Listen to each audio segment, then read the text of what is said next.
Damibe television kelu iriwe kwa ngit kachile chil wanen jemi mogo mapigi tego mautime mabeyo kimukene mono expectation padano bertikwere makwago lokum yero ngama romatelu wi lumeme parliament magaya ki actually parliamentary group taking dula chel mapera tek mainoni luteleme actually bukelu wigi ka chel meberu ping we ko tik mamegi actually what mabe ngat no pore ya chakki kongbero no jomo ken ko ber kanyutu mirgi kom nobat mao machalo DP party president general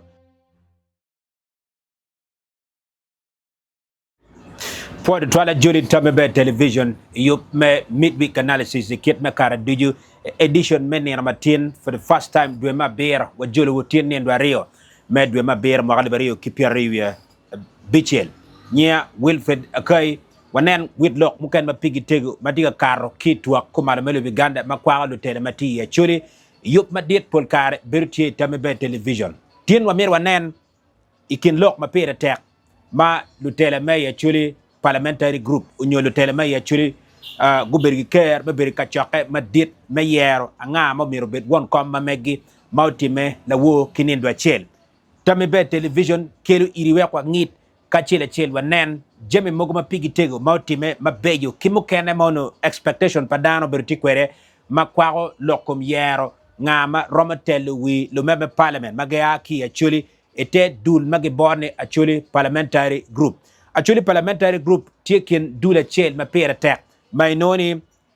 luteleme actually bukelu wigi ka chel meberu ping we ko tik mamegi actually what mabe we ko wanen wi kit machalo yup man madit nyu dul me actually parliamentary group chaka kwere waneno bino pa lo meme parliament me actually uchake imagali bachel gimi abungwan ki Pierre Bor wi abungwan ka kamenoni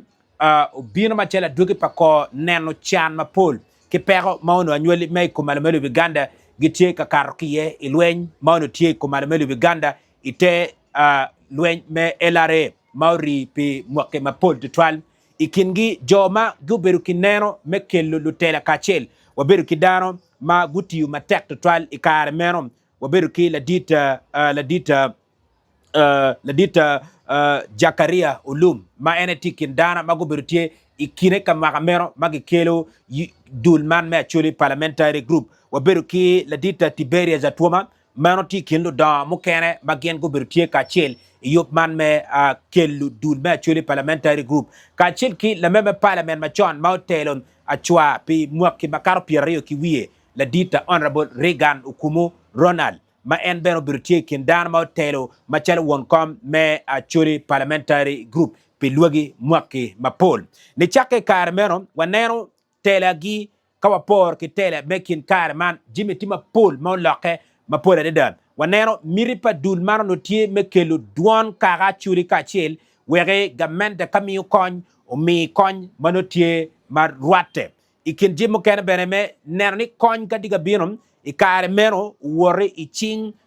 jo magitiki duan mabe dok beno oati iching lo teder mawero kerogi kachel gitigi onotie mabe de donc kawana the pictures kawatemo por kar metela pa churi parliamentary group di chake magali bachel ki mi abungan ki Pierre Bor wi abungan niyo kere ikare makobedi wa mero loge i magali bario ki Pierre wi bicheli waneno alloga berutie kabino mot para wa niyo watien tije mapul ma loke ma wabetemo ngitu iye we kami kong wi machigo waneno parliament me pa ikingi ngat ma beru won kom aye obero ladita okien PP ma hotelo actually parliamentary group pitian ma pa man parliament pitian ma pa kawa bin waneno ya pa wi achel la dita Antonia Call matie la meme parliament me amor kilak north hotelo ma ubino o ya giki kadibetini ikine parliament ma pa wi achel tele bertima duong to twanyo lar office kitela mogo mo berti kingi ka che kilo memo ken o bertima duong adan ento waneno aloga oloto oberutie ki tam ki lok mo ken padan mo berutie donc waneno tinni wakilu itwu kachoke utime ni ndo chiel medwe mabiro ki i Kampala i Entebbe i resort monyonyo kama ki yer parliament ki yer won kom ma butelo dul me chule parliamentary group petien me apa wiario kama ko bir no dok loketi ga mero chung wi dan ma tek eni ni chake magal ba chil gi mi abungen gi pier bor wi abungen ni o watin ma wa logo ni petit dago mo ke ken ma beru won kom me chule parliamentary group kadi wala lup kore bene ngat mo beru la mo be la lup ko won kom me chule parliamentary group o beru pere kono do position mo ken ma tiam mo beru tie aye karan la gwoklim ka chil ki position mo ken la roy ki je mo ken ma tiam ne guber ka gwenye kingi ki mon guber ki position bene ma chalo chik melo Uganda yini mon gitiki twer bene me beri position mo ken maroma ki cho ento pitian ma che tin waneno achule parliamentary group bukelo alaga ma dit ma pegute kama met wanen tinni ki lok ma pira tek ma gen go yara ti kamaleng nyuti wa tinni ni ya giki me ka choke kita lewi bie menongo nga matwer dor wilo me parliament me gya ki achuli gumogo tamgi ni iwangi dago aye kong do chung iwangi dago aye kong dong o kare ba kadwa kitong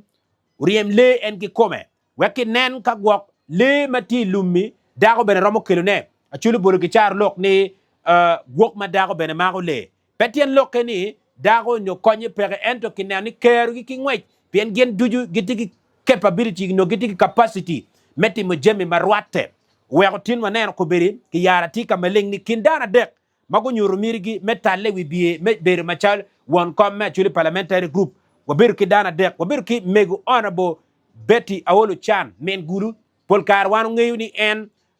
uchung matek meri i parliament melo Uganda pe luogi mwakke mapol dok eni bere petia ne ma chiel ma inoni megu Betty Awolo Chan yar tame kamaleng me beri machal la meme parliament unyo me beri machal won kom me chuli parliamentary group kawu yo po bere i parliament me pa wie a chiel i kar mauno megu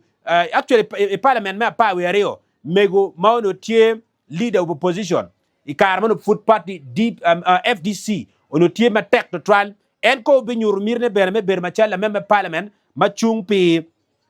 nyo won kom ma chung pa chuli parliamentary group ento meno peulare ka kamwa neno ikini ka kenyu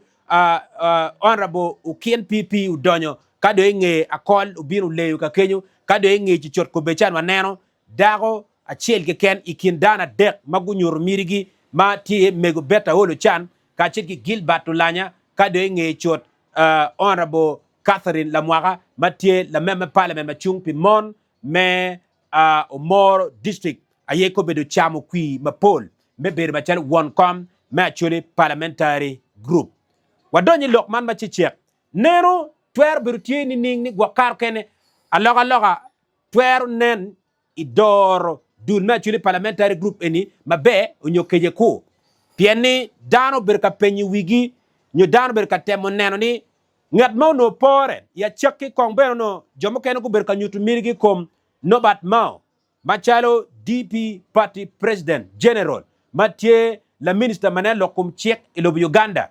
ento waneno nye peo tima peering ikin dano mau no mire gu betie itale bibie me ber machalo won kom me chuli parliamentary group medico meron wanero Gilbert Tulanya bertikin dano ma gutale wibie ento kwi peo chamo en me ber machalo won kom me chuli parliamentary group donc waber katemo penyi ma pol ni tam go bertini iwang kongdok wek daga yotel gwakar kena loga bertie pi logi challenges ma pol ma papa ma dul me chuli parliamentary group go berga karke ye onyo keje ko nena ngo pa dul ma chuli parliamentary group mago berka ngi woni ma tutu twan weotin gu remo kom wi mego honorable Catherine Lamwaga machalo la meme parliament ma chungpi mon me Omoro district maga yetikin lok mo ken ma ngi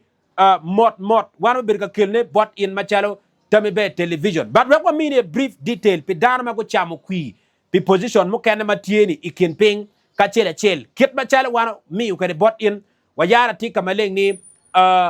megu honorable Catherine Lamwaga ayew chamo kwi meber machalo won kom me actually parliamentary group en kono tie la meme parliament machung pi Omoro district pi mon kadon waneno honorable Oto Edward Macmot matie la meme parliament me Gago county en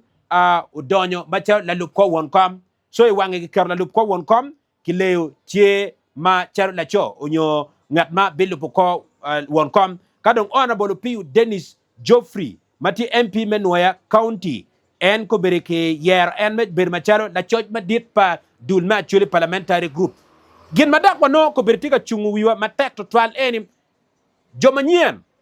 ma futien gi ma chiel me donye parliament kidong tien gi ma chiel ben me joining actually parliamentary group aye ko beri kuiti ka kaygi because keneno honorable Dennis Opiyo Geoffrey taking danama wa from nowhere ki Nua district chiu pie we iber la me parliament me Nua county an ko beri chano no teach me ber ma chaw la choj ma diet twer ber chalo surprise bat gin ma pire tek ma neno benen chal mulu ki war ben pire tek to twan pien danu net chal wo dok chal kwiri mani mero ber tie ikome abione mego tit kin jimo ken ma danu ber tika temo neni kawa engaging la dit honorable Opiyo Dennis Geoffrey twer beru aloga ma dit to twan pien record me choj pire tek kangat ma kwiri ayetika kelune wabino waneno honorable Nancy Achora udonga matie la meme parliament me la Muo district aye ko beriki yer me beru chalo secretary for finance onyongat maneno ni lim mabino ite dul ma chuli parliamentary group ke gwa record ma be dok ben ki tiu kere yo ma pore honorable Andrew Olanya matie word pa the late speaker ma chan me parliament me Uganda la dit Jacob Olanya ene ko beriki yero me beru machalo secretary for publicity kadi pedini yene kina mo keno beru after democratic votes ki lok mo ken ma beru matin tene kina kuno ento waneno qui o carre comme en chalo ngat matwero beri position en ma be to twan ente la meme parliament ma chungpe moro kadon waneno benen ikindano mo kene ma ben go beru tie ma ki mi comment se comme gi waneno honorable court Peter ma eni dor at ikar men ma yeni ma chalo won kom matika nan lokom ye ite dul ma chuli parliamentary group utiu ben ma tek to twan donc mi yere foj bene penani kui duju kinying dan magi bolo gidi petit kit wil mo nyo gwok tele mo nyo lok mo ma gwok kilu rongula nyo chaj kitam mo ma tikilong uberu peke ento wego jemene tum mabe donc mi yere foj ma dito twal pe jem ma pigi tego ma utime mara ye wiye ki position manu tie te dul ma churi parliamentary group ma wakilu bot in yarmatin donc ma merni mi tam i comment section ping ma kwago aloga ma dit ma ko berchani tie ya churi parliamentary group inero ni itawni uno por ni umire Gilbert Olanya ayew tel me ber ma chalo won kom ma churi parliamentary group unyokeje no bat mao bat pa ngi pingo pien nying no bat mao poti ma peering an pa romo don ma tutu twale nyam lok ewni ento gin ma watwero temo penye kereni ki nen gok keru honorable la mwaka Catherine kom ma chalo won kom ma churi parliamentary group romo kella loga ma dit twal I ko malamelo Uganda nyoy ite kaka churi ni woki do tele matino te ne duju romo ber ma be gin ma go kar ken wa romo penye kwereni twer ber ben petian ma chiel ma waneno ko ber chani ngat matika doro a churi parliamentary group tiga a kite party NRM pien for so many years pol kare wire nyo rotating pa tele ma churi parliamentary group pole no mar a kite party ma pay igamented ma pole waneno pole a ki I party FDC and of course party FDC tel pelugi kar ma pol to trial kirwa call Anthony Benham no by then no pio loke me dore NRM ngat ma pole waneno utima piering me bir ma chal won kom ma chuli parliamentary group ma a ki party NRM beru honorable Okien PP I parliament me apa kado nge chuchot ko ber waneno dong tika J Doctrine I ching honorable la mwaka Catherine ma aki te party NRM wakar kene berutie ilochi gamente romo weku tamu kilok mo pat mano berka wene twero git wako dok romo ripu lutela kachel wek luak me komana mele Uganda gunen aloga ma dit ma aki a churi parliamentary group ni wokiti give lub wakare duju subscribe me comment ma migi sharing dok nene lub wakare duju wek peking jem ma pigi tego makarki itamebe television amore